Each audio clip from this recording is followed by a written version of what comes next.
But God remembered Noah and all the wild animals and the livestock that were with him in the ark, and he sent a wind over the earth, and the waters receded.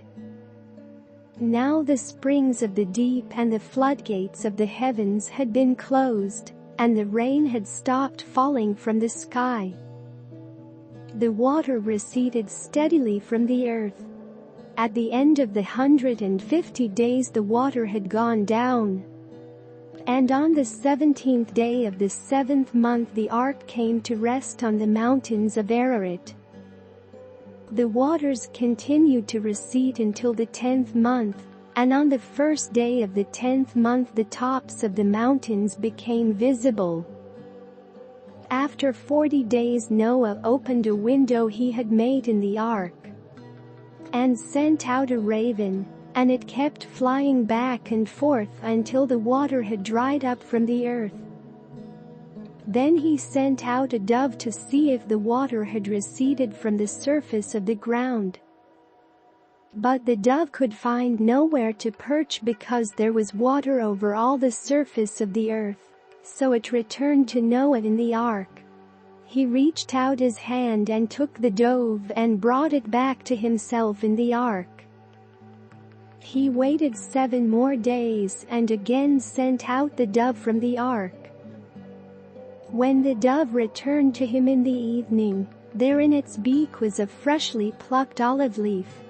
Then Noah knew that the water had receded from the earth.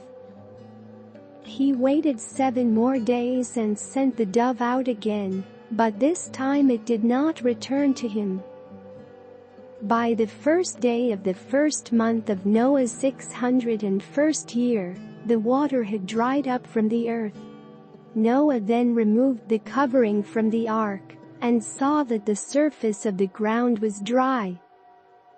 By the 27th day of the 2nd month the earth was completely dry. Then God said to Noah, "Come out of the ark, you and your wife and your sons and their wives. Bring out every kind of living creature that is with you, the birds, the animals, and all the creatures that move along the ground, so they can multiply on the earth and be fruitful and increase in number on it."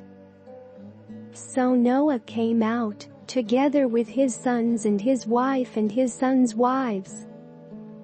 All the animals and all the creatures that move along the ground and all the birds, everything that moves on land came out of the ark, one kind after another. Then Noah built an altar to the Lord and, taking some of all the clean animals and clean birds, he sacrificed burnt offerings on it.